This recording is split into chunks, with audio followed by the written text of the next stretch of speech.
আলোয়াধারীর মাঝখানে লুকিয়ে থাকে এমন কিছু গল্প যা শোনার পর ঘুম আসবে না সহজে। একদিনের নয়, মনে গেঁথে থাকবে অনেক দিন। তুমি প্রস্তুত তো? কারণ এবার শুরু হচ্ছে ওয়ান ডে সাসপেন্স।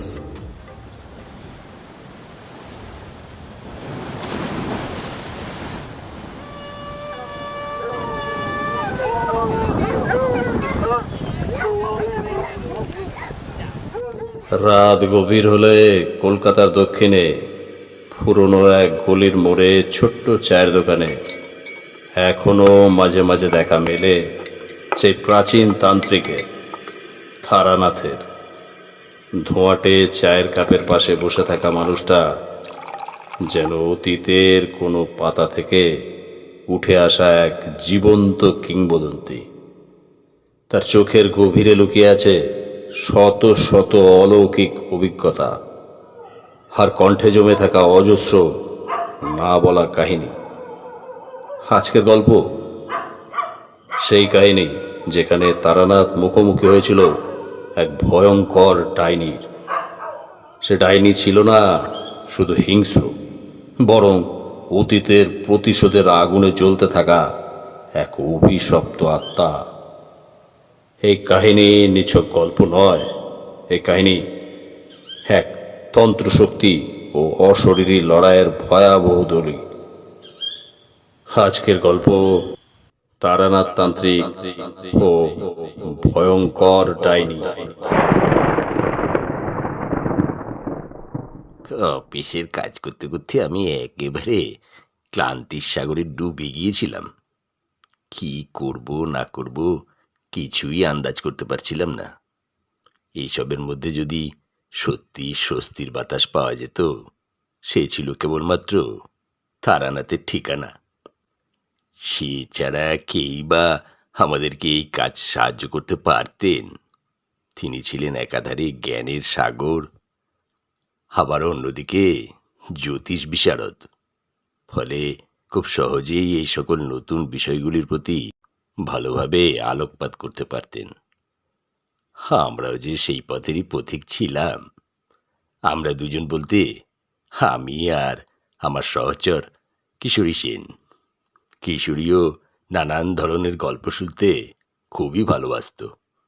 আমরা উভয়ই এই কাহিনী শোনার বিষয়টির প্রতি কোনো দিনও খুব একটা অনাগ্রহ প্রকাশ করিনি বললেই চলে। সেদিন ঝিরিঝিরি বৃষ্টি পড়ছিল, সেই সাথে আকাশটাও ছিল মেঘলা। আসলে শীত পড়ার আগে আবহাওয়াটার মধ্যে এমন পরিবর্তন দেখতে পাওয়াই যায়। তবে স্যাঁতস্যাঁতে এই আবহাওয়ার মধ্যে ঠান্ডা হওয়ার রেশটা একেবারে গায়ে এসে বিঁধছিল। মনে হচ্ছিল যেন শিরায় হিমেল রক্তের স্রোত বয়ে যাচ্ছে। কিন্তু সেসব নিয়ে ভাবলে তো আর মর্টল্যান্ডের দিকে রওনা হওয়া যেত না। মর্টল্যান্ডের দিকে যেতে হলে তো তাড়াতাড়ি বাড়ি থেকে বেরোতেও হতো। আমি কিশোরীর অপেক্ষায় পথ চেয়ে বসেছিলাম। ভেবেছিলাম এই দিন সে আর বেরোতে পারবে না। তবে এর থেকেও বেশি ধকল সহ্য করে সে বহুবার আমার কাছে এসেছিল। আমি ভাবলাম আরো কিছুটা সময় অপেক্ষা করেই দেখি না, ও ঠিকই চলে আসবে। এই দু চার কথা ভাবতে না ভাবতেই কিশোরী এসে একেবারে হাজিরা দিয়ে দিল। দরজায় বেলের শব্দ হওয়ার সময়ই কারেন্টটিও চলে গেল। তবে একবার বেলের শব্দটি কানে গেছিল বই কি। আমি তৈরি হয়েছিলাম, সে আসলেই আমি সিঁড়ির ঘরের দিকে এগিয়ে যাব। এ কথা ভেবেই আমি এগিয়ে গেলাম। এরপরে নিচে নেমেই দেখি দরজার সামনে সে দাঁড়িয়ে রয়েছে। আমি তাড়াতাড়ি করে দরজাখানা খুলে দিতেই কিশোরী ঘরের ভিতর ঢুকে এলো। এরপর বলল, নাও ভায়া, আর দেরি করলে কিন্তু একেবারেই চলবে না। আমাদেরকে তাড়াতাড়ি যেতে হবে, না হলে ওদিকে বজ্রপাতের শব্দে একেবারে নিষ্পেষিত হয়ে যাব। পথে যেতে যেতেই হৃদস্পন্দন থেমে যাবে, কি বুঝলে? আমি কিশোরীর কথায় সামান্য হাসলাম। তবে তার হাতের দিকে তাকিয়ে একেবারে চমকে গেলাম। দেখি তার হাতে রয়েছে পাসিং সোপ আর তেলে ভাজার প্যাকেট। হে কি কিশোরী, আজকে যে দেখছি এসব আগে ভাগেই জোগাড় করে রেখেছো। সে আর বলতে, এসব তো জোগাড় করে রাখতেই হয়, কারণ এগুলো না নিয়ে গেলেই যে আবার আরেকজন মুখ কালো করে বসে থাকবেন। উনি তো এসবের সাহায্য ছাড়া এগোতেই পারেন না। মানে, গাড়ি এগিয়ে নিয়ে যাওয়ার ক্ষেত্রে যেমন পেট্রোলের প্রয়োজন হয়, ঠিক একইভাবে ঠাকুরমশায়ের প্রয়োজন হয় তেলে ভাজার। হে হে হে হে, ইঞ্জিনটা তাহলে কে? কিশোরী ভেবেচিন্তে বলল। ইঞ্জিনের কাজটা এক্ষেত্রে করে ওনার ওই মস্তিষ্ক, যেটির মধ্যে নানান রকমের ভাবনা একেবারে গিজগিজ করছে। একটির পর একটি গাঁট খুলতে থাকলেই সময় ঝড়ের বেগে এগিয়ে যেতে থাকে। বেশ বিনি সুতোর মালার মতো করে কি সুন্দর করে তিনি প্রতিটি শব্দের মালা সাজিয়ে একটা অসাধারণ গল্প বানিয়ে দেন। এটাই তো ওনার অত্যাশ্চর্য ক্ষমতা বলতে পারো। একেবারেই সত্যি কথা। নাও চলো তাহলে, আজ তাহলে আর মাঝখানে দাঁড়ানোর প্রয়োজন পড়বে না। একেবারে ওনার ডেরায় পৌঁছে যাব। পথের মধ্যে গাড়ি করে নেব, আর যদি গাড়ি না পাই তাহলে হেঁটেই উদ্ধার করতে হবে। সে ব্যবস্থাও আগেই করে এসেছি। একটি রিক্সাওয়ালা দাঁড়িয়ে রয়েছে গলির মুখে, তাকে বেশ কিছু টাকা বেশি দেওয়ার কথা বলে আগেই বুকিং করিয়ে রেখেছি। আমাদের জন্য উনি এখন বল ভরসা হবেন বই কি। নাও নাও, এবার চলো দেখি। হ্যাঁ, আমি সেদিন কিশোরীকে যে কি বলে সাধুবাদ দেব সেটা আন্দাজ করতেই পারছিলাম না। সাধারণত বেশ কিছু বিষয়ের ক্ষেত্রে সে হঠকারিতাতেই সিদ্ধান্ত নিত, যার মধ্যে বেশিরভাগ সিদ্ধান্তই জলে পড়ে যেত। কিন্তু এবারে এই বিষয়টি দেখে সত্যি আমি চমকে উঠেছিলাম। সে যে এত সুন্দর করে মাতব্বরের মতন একটা যোগ্য সিদ্ধান্ত নিতে পেরেছে, আবার সেটি সময়ের সাথে সামঞ্জস্যতা রেখেই, এটাই আমাকে সেদিন চমকে দিয়েছিল। আমি এগিয়ে গেলাম, দেখলাম মোড়ের মাথায় একটা রিক্সাওয়ালা দাঁড়িয়ে রয়েছে। আমরা তাড়াতাড়ি করে তার রিক্সায় গিয়ে উঠে বসে পড়লাম। সে রিক্সাখানা নিয়ে এগিয়ে যেতে লাগলো। আমাদের বাড়ি থেকে তারানাথের বাড়ির দূরত্ব খুব একটা বেশি ছিল না। পথে মাঝে মাঝে জোর মেঘ ডাকতে শুরু করেছিল, এই কারণেই যা একটু ভয় পাচ্ছিলাম। ছাতা সাথে থাকলেও এই বৃষ্টিতে ভেজা মানেই জ্বর, সর্দি, কাশি একেবারে নিশ্চিত। এই কারণে ভয়টা যেন আরও জাঁকিয়ে বসেছিল। তবে রিক্সা ঠিক সময় মতোই গিয়ে আমাদেরকে পৌঁছে দিল। কিশোরী টাকা খানা মিটিয়ে মর্টলেনের রাস্তা ধরে আমাকে সাথে নিয়ে এগিয়ে চলল। আমিও ওকে সাথে করে এগিয়ে গেলাম। এরপরই নজরে পড়ল সেই বিশ্ববিখ্যাত বাড়িখানা, যেটির সামনের অংশ থেকে প্ল্যাকার্ডটা ভাঙা অবস্থায় ঝুলছিল, আর তাতে লেখা ছিল জ্যোতিষবিদ তারানাথ চাটুর্যে। হাসির কথা হলো, না, বিষয়টা দেখে হাসি একেবারেই পেল না, বরং মনে মনে কষ্টই পেলাম। আসলে সংসার সামলে মানুষটা এই বোর্ডটিকে আর সারাতে পারেননি। কিশোরী বিষয়টা লক্ষ্য করে বলে উঠল, আরে বাবা, অত চিন্তা করো না, আমি ঠিক সামনের মাসের মধ্যেই ওটিকে সারিয়ে ফেলার বন্দোবস্ত করে দেবো। আমি নিজের টাকা দিয়ে ওই বোর্ড সারাইয়ের ব্যবস্থা করে দেবো, বুঝলে। কিশোরীর কথা শুনে আমার প্রাণে বল এলো।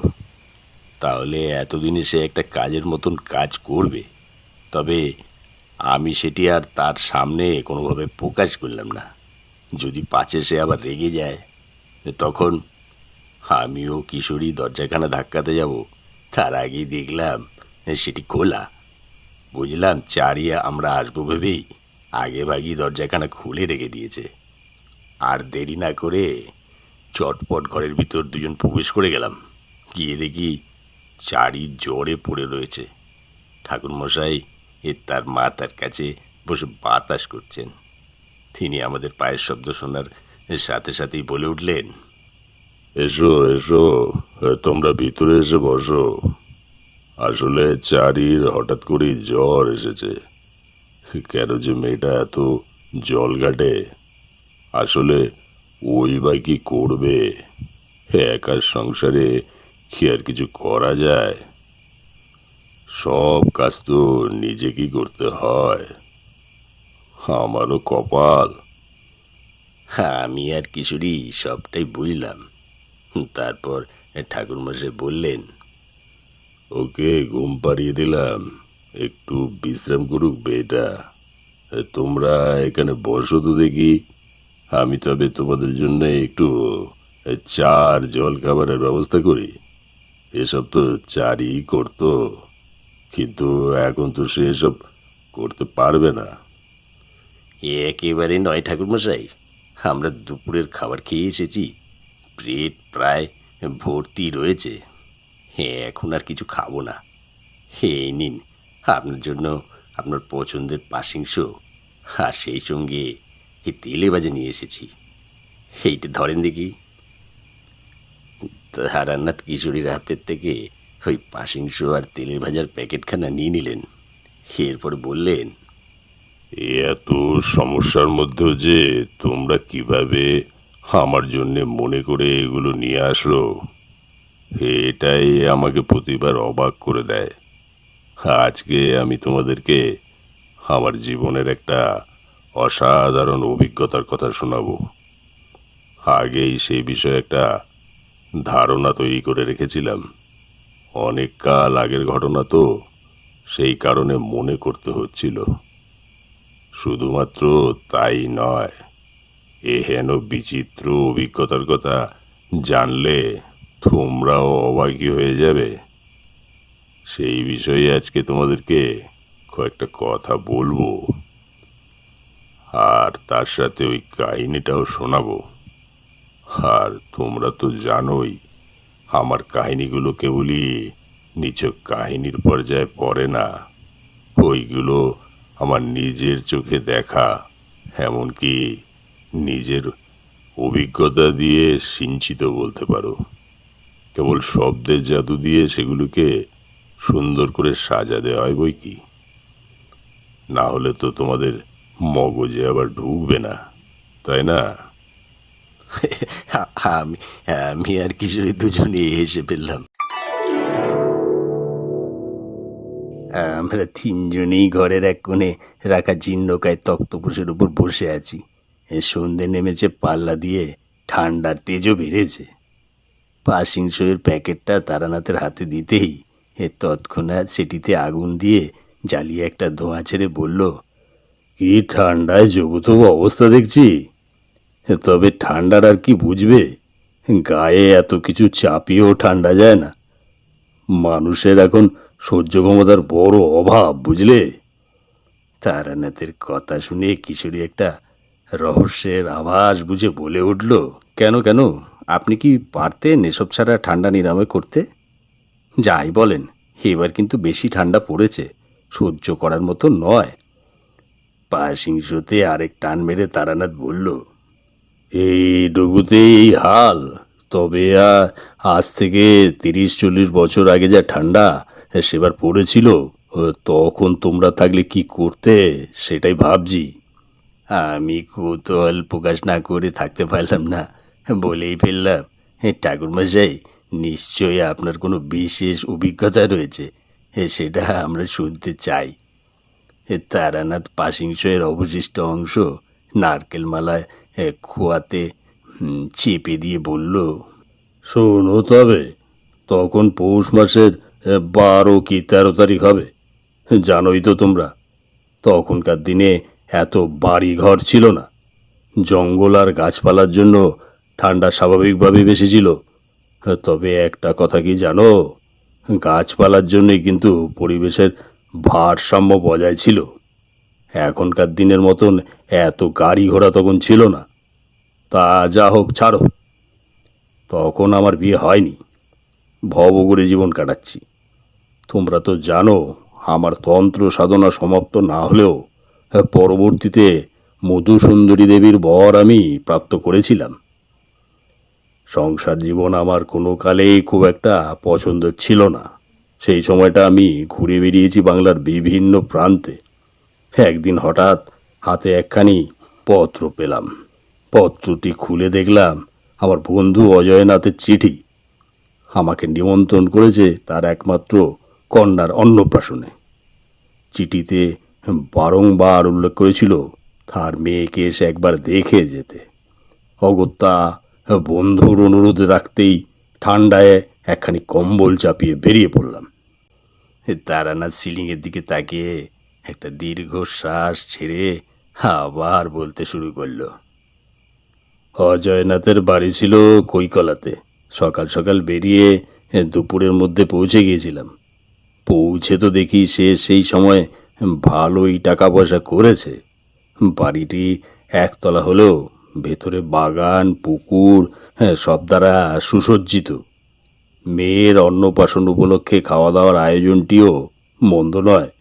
সুগন্ধি চালের ভাত, ঘি, শাক ভাজা, শুক্তো, এছাড়াও পুকুরের বড় রুই, সঙ্গে পাঁঠার মাংস সহযোগে খাওয়া দাওয়াটা একটু বেশি হয়ে গিয়েছিল। খাওয়া দাওয়া সেরে উঠতে উঠতে দুপুর গড়িয়ে বেলা হয়ে এসেছিল। অনেক দিন পর অজয়নাথের সঙ্গে দেখা। খাওয়া শেষে ছোটবেলার বন্ধুর সাথে স্মৃতিচারণা করতে করতে কখন যে বিকেল হয়ে এসেছিল খেয়াল রইল না। আমাকে অনেকটা পথ ফিরতে হতো, যদিও আমার বন্ধুটি আর বৌঠান অর্থাৎ তার স্ত্রী আমাকে থেকে যাওয়ার অনুরোধ করেছিল, কিন্তু তবুও কেন জানি না মন চাইল না।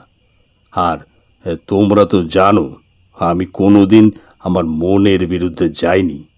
তাই অগত্যা তারা আমায় বিদায় জানিয়ে গরুর গাড়িতে কৈকলা স্টেশনে অবধি ছাড়ার জন্য একটি গরুর গাড়ি এনে দিল। যথারীতি তাদের বিদায় জানিয়ে আমি গরুর গাড়িতে চড়ে বসলাম। ঠান্ডা জাঁকিয়ে পড়েছে। সূর্যাস্তের অপরূপ শোভা প্রত্যক্ষ করতে করতে এগিয়ে চললাম। গরুর গাড়ি কিছু দূর যেতে একটি মধ্যবয়স্ক লোক উঠে বসল। লোকটু গাড়িতে উঠেই আমাকে একবার আপাদমস্তক মেপে নিল।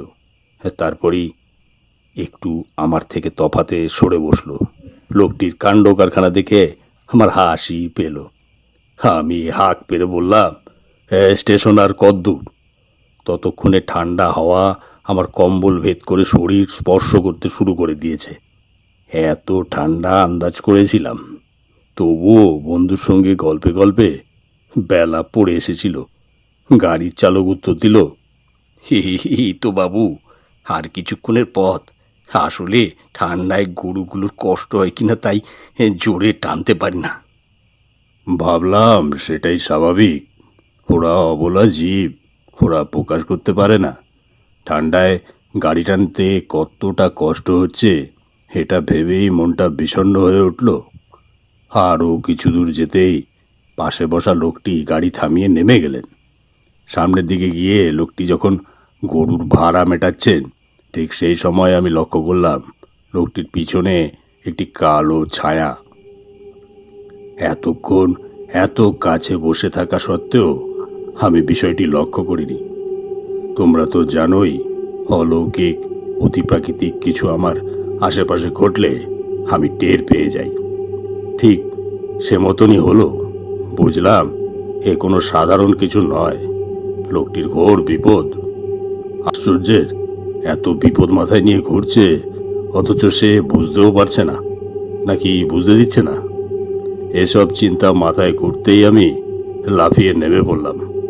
তারপর গাড়ির ভাড়া মিটিয়ে লোকটির পিছু নিয়ে কিছু দূর যেতেই ডাক দিলাম, শুনছেন? একটু দাঁড়ান, আপনার সাথে কিছু কথা ছিল। ততক্ষণে সন্ধ্যে নেমেছে।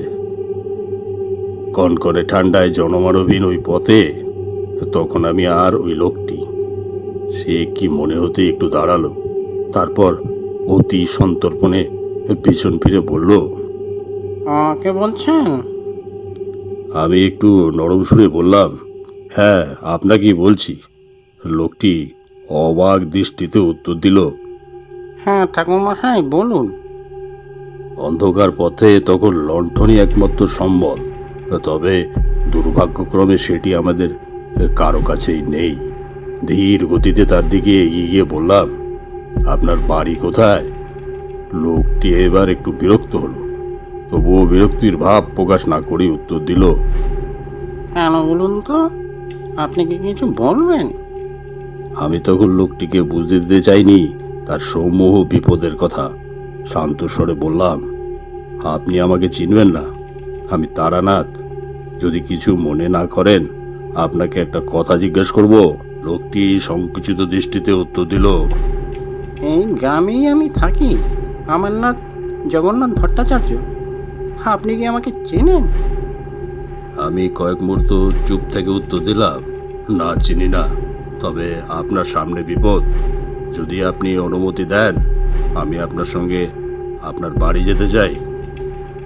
আমার কথা শোনা মাত্রই লোকটির মুখ চোখের ভঙ্গিমায় পরিবর্তন লক্ষ্য করলাম। কাতর কণ্ঠে সে আমার সম্মুখে খানিক এগিয়ে এসে উত্তর দিল, আমি জানি না আপনি কে, তবে আমি এটুকু বুঝেছি এই ঈর্ষার আপনাকে আমার কাছে পাঠিয়েছেন। হয়তো আমি যে বিপদে পড়েছি তার থেকে আপনি আমাকে উদ্ধার করতে পারেন। আপনি আমাকে বাঁচান বাবা, না হলে আমার যে সর্বস্ব যাবে। টাকার মোহ আমার নেই, কিন্তু আমি সন্তানহারা হতে চাই না বাবা।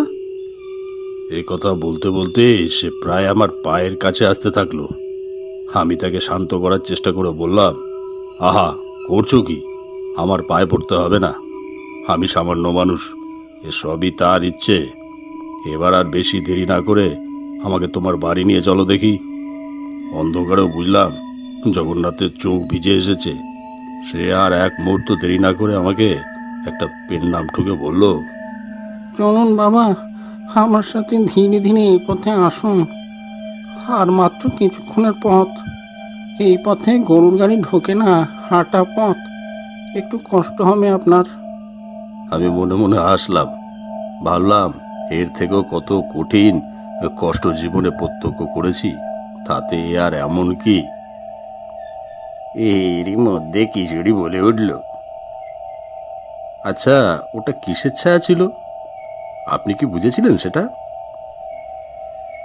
তারানাথ কথা থামিয়ে বলল, সে না হয় আস্তে আস্তে বলবো, তবে এইটুকু জেনে রাখো যে সে কোনো সাধারণ আত্মা ছিল না। তোমরা হয়তো জানো, অপঘাতে মরার পর বিদেহী আত্মা ইহলোক ছেড়ে পরলোকে গমন করতে পারে না। তখন সেই সব আত্মার বাস হয় এই বিশ্বব্রহ্মাণ্ডের এক বিশেষ স্থানে। তন্ত্রক্রিয়ার বিশেষ এক পদ্ধতির দ্বারা সেসব আত্মাকে নিজের বশীভূত করা যায়। কিশোরী তৎক্ষণাৎ বলে উঠল, কোথায় থাকে সেসব আত্মা? তারানাথ গম্ভীর মুখে পাসিং সুতে একটা টান মেরে বলল, সে গল্প না হয় তোমাদের আরেকদিন শোনাবো খানে। আজকের ঘটনাটা আগে শুনে নাও। তারানাথের কথা শুনে কিশোরী আবার চুপ করে আগ্রহী দৃষ্টি নিয়ে একটু দেয়ালে হেলান দিয়ে বসলো। তারানাথ আবার বলতে শুরু করলেন, জগন্নাথের সঙ্গে একটা সংকীর্ণ পথ ধরে এগিয়ে চলেছি। শিনশিন করে ঠান্ডা হাওয়া বইছে। যথা সম্ভব কম্বলটাকে টেনে নিয়ে আমার দিকে একবার চেয়ে নিয়ে জগন্নাথ এগিয়ে চলল, আর তার পিছু পিছু আমি। এভাবে কিছুক্ষণ হাঁটার পর একটা দোতলা বাড়ির সামনে এসে আমরা দাঁড়ালাম। অন্ধকারে যা বুঝলাম, বাড়িটি যথেষ্ট পুরনো। সামনের দিকে বেশ কয়েকটি বড় বড় গাছ বাড়ির দালান ঢেকে আছে। অনেক দিন মেরামতের অভাবে বাড়ির কিছু অংশ ধসে পড়েছে। জায়গায় জায়গায় দেওয়ালে ফাটল ধরে বটগাছ তার শিরা উপশিরা বিস্তার করেছে। বুঝলাম বাড়িটি বেশ পুরনো। আমি যা বুঝলাম তাতে মনে হলো বাড়িটি গ্রামের একেবারে শেষ প্রান্তে অবস্থিত। এই গ্রামে আমার আসা হয় না বহু বছর হলো। এই গ্রামের এই প্রান্তে আদেও কোনো বাড়ি ছিল না, সেই নিয়ে মনে সংশয় রয়েই গেল।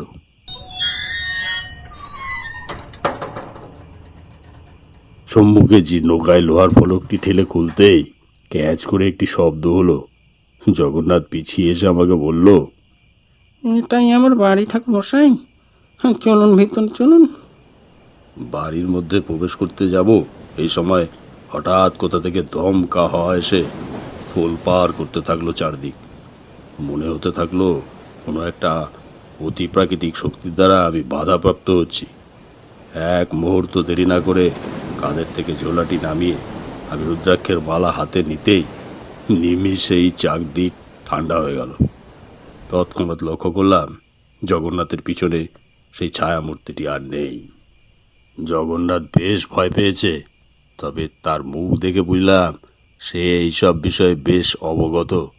তাই ভয় পেলেও সঙ্গে সঙ্গে নিজেকে সামলে নিয়ে বলে উঠল, চলুন বাবা, ভিতরে চলুন। বাড়ির অন্দরে প্রবেশ করলাম। জগন্নাথকে দেখে বাড়ির ভিতর থেকে একজন মাঝবয়সী লোক বেরিয়ে এলো। বয়কর্তা আপনি এসেছেন? গিন্নিমা তো ভীষণ চিন্তা করছেন। ওদিকে ছোট কর্তার শরীরটা আরও বেশি খারাপ করেছে। জগন্নাথ চিন্তিত হয়ে আমার দিকে তাকিয়ে বলল, ঠাকুরমশাই, ও আমাদের বাড়িতেই থাকে। ও আপনাকে আপনার ঘর দেখিয়ে দেবে। আমি একবার আমার ছেলের ঘর থেকে ঘুরে আসি, আপনি একটু বিশ্রাম করুন। আমি বললাম, এই মুহূর্তে আমার বিশ্রামের প্রয়োজন নেই। তার থেকেও বেশি প্রয়োজন এই বাড়ির অবস্থা জানার। তাই আমিও তোমার সাথে আসতে চাই। অগত্যা জগন্নাথ আর কথা বাড়ালো না, আমাকে বলল চলুন। তারপর ইশারায় সিঁড়ির দিকে ইঙ্গিত করলো। আমার পিছনে আসুন। আমি তার পিছনে পিছনে সিঁড়ি ভেঙে উপরে দোতলায় গিয়ে থামলাম। এই দোতলায় মাত্র দুটি ঘর আর একটা লম্বা ঝুল বারান্দা। সেই বারান্দা পেরিয়ে একটি ঘরের সামনে এসে জগন্নাথ দাঁড়িয়ে পড়ল। তারপর নিচু স্বরে বলল, এই ঘরে আমার ছেলে আছে। ওকে ঘিরে শুরু হয়েছে যত সমস্যা। আপনি আসুন। জগন্নাথ দরজায় হাত রেখে সামান্য ঠেলতেই ক্যাক শব্দ করে দরজাটা খানিক ফাঁক হয়ে গেল। ভেতরে ঢুকতে গিয়ে একটা ভোটকা গন্ধ নাকে এলো। থমকে দাঁড়ালাম। দেখলাম জগন্নাথ একটু অস্বস্তি নিয়ে ভেতরে প্রবেশ করলো। তবে তীব্র পচা গন্ধ শুধুমাত্র আমি অনুভব করছি, আর কেউ নয়। না হলে সাধারণত মানুষের পক্ষে এত তীব্র গন্ধ সহ্য করার ক্ষমতা নেই। এগিয়ে গিয়ে বিছানায় তাকিয়ে দেখলাম একটা জীর্ণকায় শরীর মিশে গেছে বিছানায়। চুলগুলো উস্কো খুস্কো। ছেলেটির দিকে ইশারা করে জগন্নাথের চোখে জল এসেছে, সেটা আমার নজর এড়ালো না। ছেলেটির দিকে আমি তাকাতেই দেখলাম চোখ খুলে তাকালো সে আমার দিকে। চোখ দুটি অসম্ভব লাল। ক্ষিপ্ত দৃষ্টিতে সে আমার দিকে তাকিয়ে আছে। জগন্নাথ করুণ দৃষ্টিতে তখনও তাকিয়ে আছে ছেলের দিকে। বুঝলাম তার রক্তচক্ষু শুধু আমারই নজরে এসেছে। জগন্নাথের দিকে ফিরে বললাম, চলুন, এই ঘর থেকে নিচে চলুন। জগন্নাথ আমার মুখের দিকে একবার চেয়ে নিয়ে তারপর চুপচাপ ঘরের বাইরে বেরিয়ে এলো। নিচে নেমে এসে আমাকে বলল, ঠাকুরমশাই, আমি আমার ক্ষুদ্র বুদ্ধিতে যা বুঝেছি তাতে আমি জানি পারলে আপনি পারবেন আমাকে এই বিপদের হাত থেকে রক্ষা করতে। ছেলে ছাড়া আমি নিঃস্ব। ওর কিছু হয়ে গেলে আমি আর নির্মলা শেষ হয়ে যাব। আমাদের আর এই পৃথিবীতে বাঁচার কোনো অর্থই থাকবে না। আমি বললাম, আরে আরে শান্ত হন, ঈশ্বরের ওপর ভরসা রাখুন, আর তারপর আমি দেখছি কি করা যায়। সৌজন্যতার খাতিরে জগন্নাথ বলল, আজ রাতটা বিশ্রাম নিন ঠাকুরমশাই। আমি কাল সকালে আপনাকে সবটা খুলে বলবো। তারপর আপনি বুঝবেন কি করা যায়। শুধু একটি অনুরোধ, আমার একমাত্র সন্তানকে আপনি বাঁচান। এক অসহায় পিতার সামনে দাঁড়িয়ে আমি নিজেও বড্ড অসহায় হয়ে যাই। মনের দিক থেকে আমি নরম, সে কথা বোধ করি তোমরা জানোই। এই জগৎ সংসারে আমি অনেক কিছু যেমন পেয়েছি, তেমন হারিয়েছিও অনেক কিছু। জগতের মায়া বড় কঠিন জিনিস। এ মায়া ত্যাগ করাও বড় কঠিন। খুব সহজেই আমরা মায়াচ্ছন্ন হয়ে পড়ি। তারপর আমৃত্যু এই মায়া আমাদের বই নিয়ে বেড়াতে হয়। আর এই মায়ার বাঁধনে বাধা পড়ে যাওয়া মানুষ সমাজ এ মায়ার ঘেরাটোপেই একদিন মৃত্যুবরণ করে। তারানাথের আবেগঘন কণ্ঠে কথাগুলো শোনার পর কিশোরী বলে উঠল, সে আপনি ঠিকই বলেছেন ঠাকুরমশাই। আমরাও আপনার গল্পের মায়ায় বাধা পড়ে গেছি। তাই সপ্তাহের শেষ হোক কিংবা মাসের শেষ, আপনার গল্প না শুনলে আমাদের জীবনটাই অসম্পূর্ণ লাগে। এটাই তো এক প্রকার মায়া, কি বলুন ঠাকুরমশাই? প্রশ্নটা ছুড়ে দিয়ে কিশোরী তারানাথের দিকে তাকালো। আমি বুঝলাম এইবার কিশোরী বেটা গল্পের তাল কাটতে চলেছে, তাই সঙ্গে সঙ্গেই বলে উঠলাম, তারপর কি হলো ঠাকুরমশাই? তারানাথের পাশিংশুটা জ্বলছে, তাতেই একটা টান মেরে তারানাথ বলতে শুরু করলো। সেদিন রাতে আমি আর বিশেষ কথা বাড়ালাম না, শুধু একবার বাড়ির চারপাশটা অন্ধকারই একবার দেখে নেওয়ার চেষ্টা করলাম। আর সেটা দেখতে গিয়ে নজরে এলো অদূরে একটা গাছের পাশ দিয়ে দ্রুত গতিতে একটা ছায়ামূর্তি সরে গেল। আমি চুপ করে জগন্নাথের দিকে ফিরে বললাম, আজকে রাতে দরজা ভালো করে আটকে ঘুমোবেন, কোনো সারা শব্দতেই দরজা খুলবেন না। জগন্নাথ কিছু না বুঝলেও আমার ওপর ভরসা করে মাথা নাড়িয়ে সম্মতি প্রকাশ করেছিল। সেদিন রাতটা আমার ভালো ঘুম হয়নি, মনের মধ্যে চিন্তাগুলো তার শাখা পোশাখা বিস্তার করেছিল। খালি ভাবছিলাম, ছেলেটির যা অবস্থা দেখলাম তাতে আমি যা ভাবছি নিশ্চিত সেটি ঘটেছে, কিন্তু কিভাবে? যাক, সকালে জগন্নাথের থেকে সবিস্তারে জেনে নেওয়া যাবে। পরদিন ভোরে পাখির ডাকে ঘুম ভাঙল। উঠে দেখলাম চারিদিক কুয়াশাচ্ছন্ন, গাছের পাতায় পুরু কুয়াশা জমে ভারী হয়ে এসেছে। সূর্যের আলো গগন ভেদ করে মর্তে প্রবেশ করতেই কুয়াশা ধীর গতিতে কেটে যেতে থাকলো। তাকিয়ে দেখি ঘরের সামনে নির্মলা দেবী এসে দাঁড়িয়েছেন। আমি বলে উঠলাম, আসুন মা ঠাকুরুন, ঘরের ভিতরে আসুন। তিনি ঘরের মধ্যে প্রবেশ করলেন। দেখলাম হাতে প্রাতরাশের জন্য উপদেয় সমস্ত খাবার নিয়ে উপস্থিত হয়েছেন তিনি। আমি বলে উঠলাম, করেছেন কি? আমি এত কিছু খাই না। বলা মাত্রই জগন্নাথ ঘরের মধ্যে প্রবেশ করে হাত জোর করে বলল, আমাকে আপনার এইটুকু সেবা করার সুযোগ দিন। আমি আর না করতে পারলাম না, বললাম, তুমি এখানেই বসো, আমি এখনই সব শুনতে চাই, আর দেরি করা ঠিক হবে না। নির্মলা দেবী ঘর ছেড়ে বেরিয়ে গেলেন। জগন্নাথ এবার শুরু করলেন, আমরা এই গ্রামে 4 পুরুষ ধরে বাস করি। এই যে বাড়িটি দেখেছেন, এটি আমার ঠাকুরদাদার তৈরি। আমার বাবারা ছিলেন 2 ভাই, আর আমার বাবার আমি একটি মাত্র পুত্র সন্তান। অন্যদিকে আমার জ্যাঠামশাইয়ের কোনো সন্তান ছিল না। স্বাভাবিকভাবে আমি ছিলাম আমার দাদুর একমাত্র নাতি, কিংবা বংশের একমাত্র প্রদীপ। আমার জ্যাঠামশাই সন্তানের জন্য অনেক চেষ্টা করেও শেষে বয়স 50-এ তিনি অকালে প্রাণ হারিয়েছিলেন। জ্যাঠামশাইয়ের মৃত্যুর পর থেকেই আমার জেঠিমা তার বাপের বাড়িতে গিয়ে থাকতে শুরু করেছিলেন। দাদুর সম্পত্তির উপর 2 ভাইয়ের সমান অধিকার থাকলেও যেহেতু জ্যাঠামশাই সন্তানহীন ছিলেন এবং তিনি মারা গিয়েছিলেন, তাই দাদুর সমস্ত সম্পত্তির একমাত্র অংশীদার হিসেবে আমাকে চিহ্নিত করেছিলেন। তিনি কিন্তু জেঠিমাকেও বঞ্চিত করেননি। জমির একটা অংশ তিনি জেঠিমার নামে করে দিয়েছেন। মৃত্যু যতদিন না তার মৃত্যু হবে, এই জমির মালিকানা এবং জমি থেকে প্রাপ্ত অর্থ তাকেই প্রদান করা হবে। এই ব্যবস্থা করেই তিনি এটি করে গিয়েছিলেন। কিন্তু কোনোদিনই আমার জেঠিমা তার জমির ভাগ নিতে এই বাড়িতে আসেননি। শুধু দাদু মারা যাওয়ার সময় তিনি একবারের জন্য এসেছিলেন। তখন আমার বয়স প্রায় 18 হবে।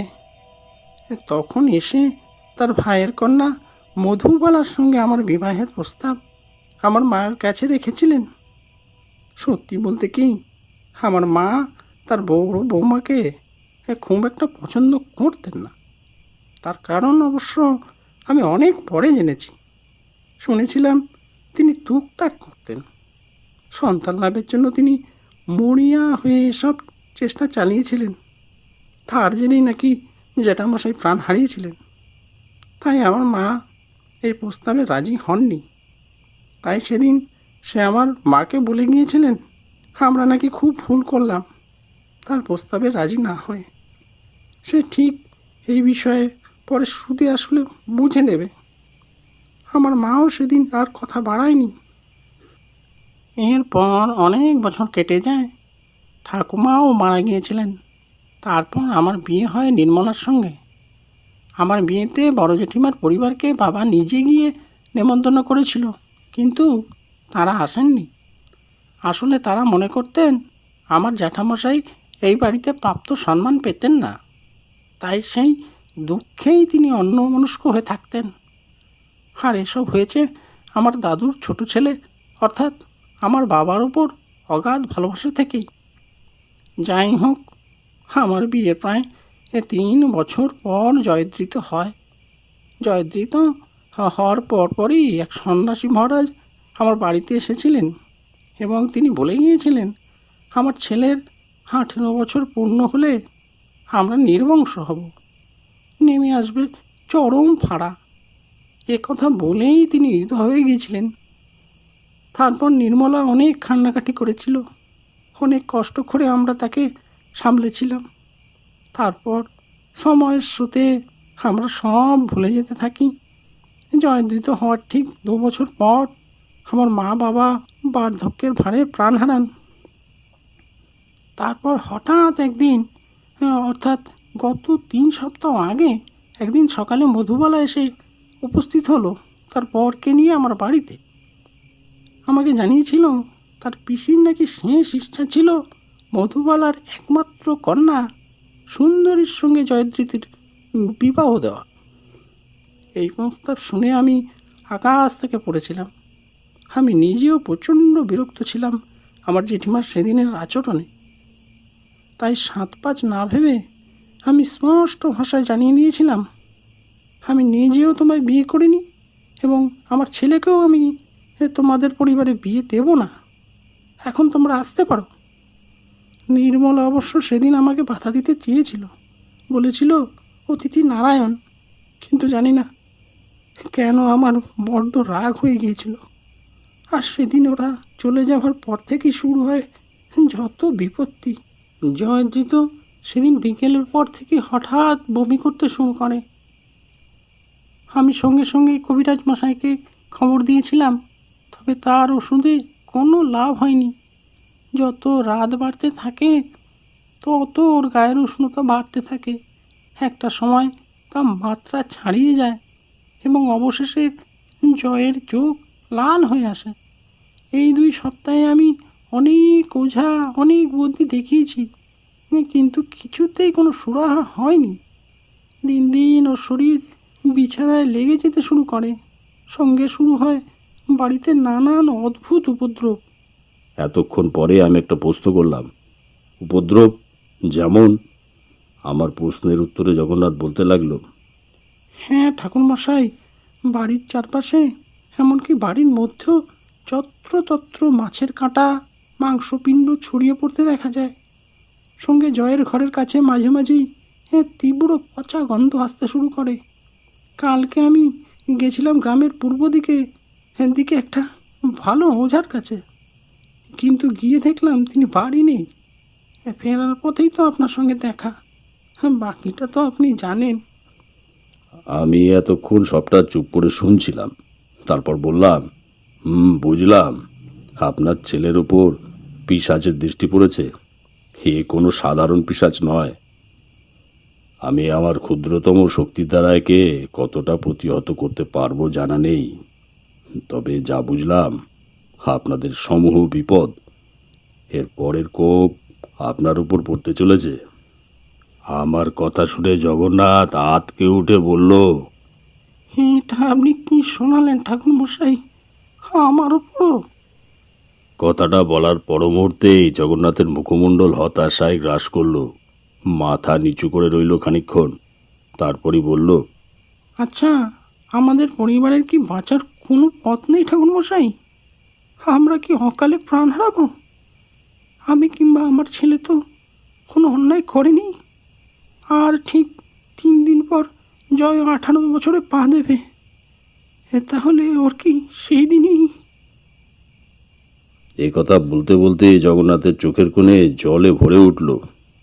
আমি তখন এক অসহায় পিতার সামনে দাঁড়িয়ে নিজেও খুব অসহায় বোধ করছিলাম, কারণ আমি জানি জয়দ্রীতর আয়ু প্রায় শেষ হয়ে এসেছে।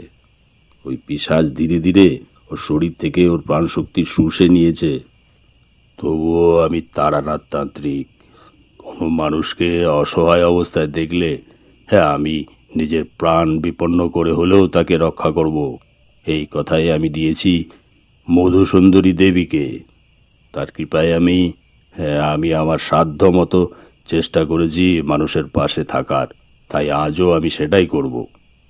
নীরবতা ভেঙে আমি জগন্নাথকে বললাম, আমি তোমার পরিবারকে বাঁচানোর জন্য একটা প্রয়াস করতে পারি মাত্র, বাকিটা ঈশ্বরের উপর।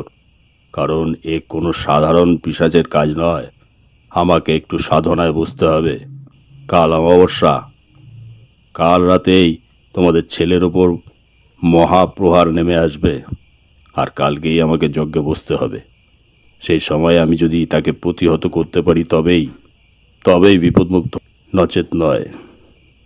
তবে বলে রাখা ভালো, কোনো রকম ভুল ত্রুটি আমার হলে আমার প্রাণ হারানোর সম্ভাবনা প্রবল থাকবে। এছাড়া আমি আপনাদের বাঁচানোর আর কোনো উপায় দেখছি না। জগন্নাথ নিরুপায়, তাই সে আমার কথায় তৎক্ষণাৎ রাজি হয়ে গেল। বলল, হ্যাঁ, আমি রাজি। আপনি যা বলবেন আমি করব। আপনি শুধু আমাদের বিপদমুক্ত করুন, আমার এটাই অনুরোধ। আমি আর কোনো দিশা দেখতে পাচ্ছি না, আমার চারিদিক অন্ধকার। আমি কোনো ক্রমে জগন্নাথকে আশ্বস্ত করলে বললাম, আমি একা একটু জয়ের ঘরে যেতে চাই, আর সেটা এক্ষুনি। জগন্নাথ সায় দিল। আমি এক মুহূর্ত সময় নষ্ট না করে আমার সঙ্গে থাকা ঝোলাটা নিয়ে সিঁড়ি বেয়ে উপরে উঠতে থাকলাম। আমি যত উপরের দিকে উঠছি তত অনুভব করলাম কোনো অদৃষ্ট শক্তি আমাকে বাধা দেওয়ার চেষ্টা করছে। আমি ঝোলায় হাত ঢুকিয়ে মন্ত্রপুত জল ছেটাতে উপরের দিকে উঠতে থাকলাম। তারপর এগিয়ে গিয়ে একদম জয়ের দরজার সামনে দাঁড়ালাম। জয়ের দরজার সামনে থেকে তীব্র এক পচা গন্ধে এর চারিদিক ম ম করে উঠল। আমি আর এক মুহূর্ত সময় নষ্ট না করে জয়ের ঘরে ঢুকে পড়লাম। দেখলাম জয়ের শীর্ণ গায়ে শরীরটা একেবারে মিশে গেছে বিছানায়। চোখ দুটো লাল হয়ে ঠিকরে বেরিয়ে আসছে। জয়ের শরীরের অবস্থা আমাকে কিছুটা চিন্তায় ফেলে দিল। তবুও নিজের মনকে শক্ত করে আমি জয়ের খাটের চারদিকে একটা করে লাল সুতো বেঁধে দিয়ে এলাম। তারপর জয়ের মাথায় হাত রেখে বেরিয়ে এলাম ঘরের বাইরে। নিচে এসে বাড়ির বাইরে চলে এলাম। বাড়ির চারিদিকটা ঘুরে ঘুরে দেখলাম। আমার খানিক সময় লেগে গেল। তারপর আবার খানিক পরেই বাড়ির ভিতরে প্রবেশ করলাম। জগন্নাথ দালানেই দাঁড়িয়ে ছিল। আমাকে ভেতরে ঢুকতে দেখে তড়ি ঘড়ি আমার দিকে এগিয়ে এলো।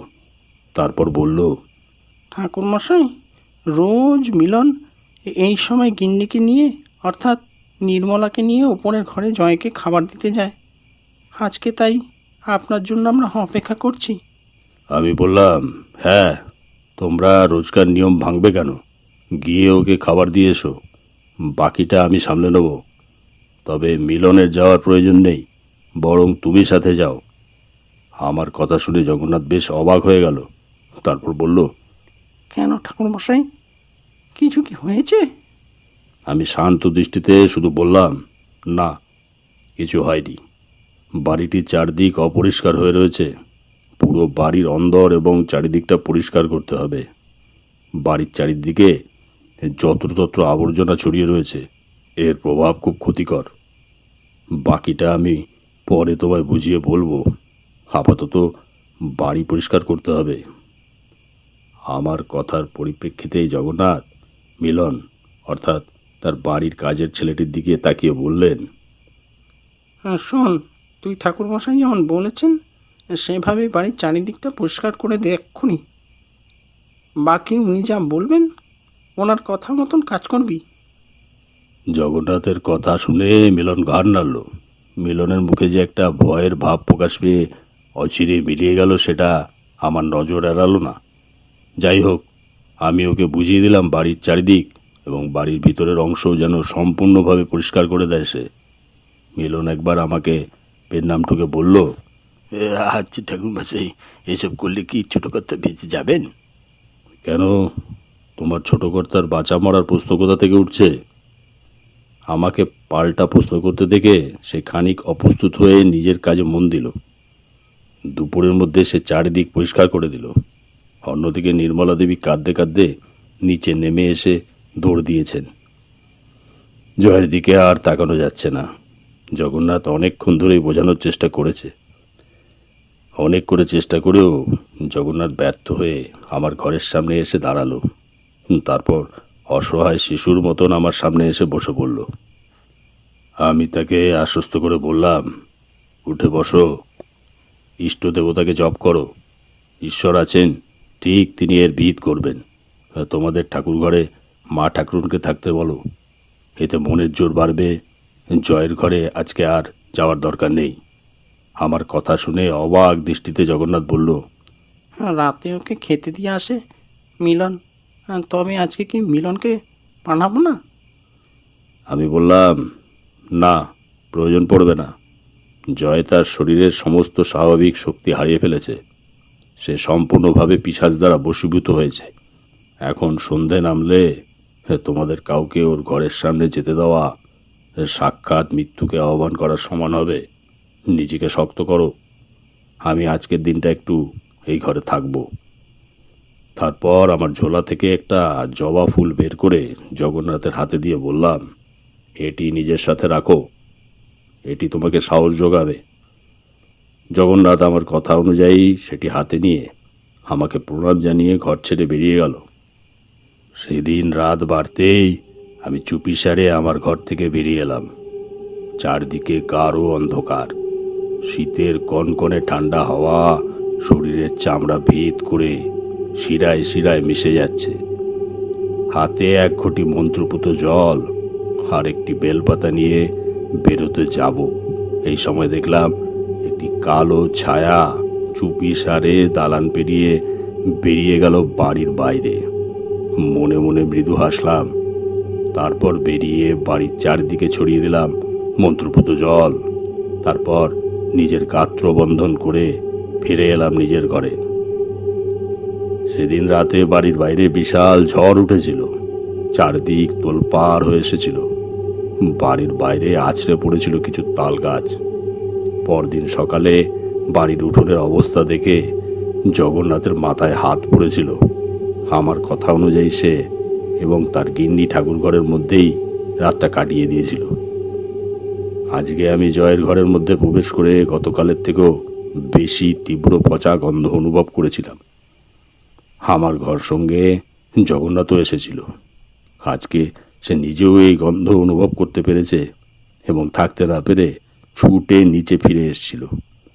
অন্যদিকে মা ঠাকুরুন কাল থেকে ঠায় ঠাকুরের সামনে মাথা নিচু করে বসেছিলেন। আমি নিজেই তাকে ডাকতে না করেছিলাম।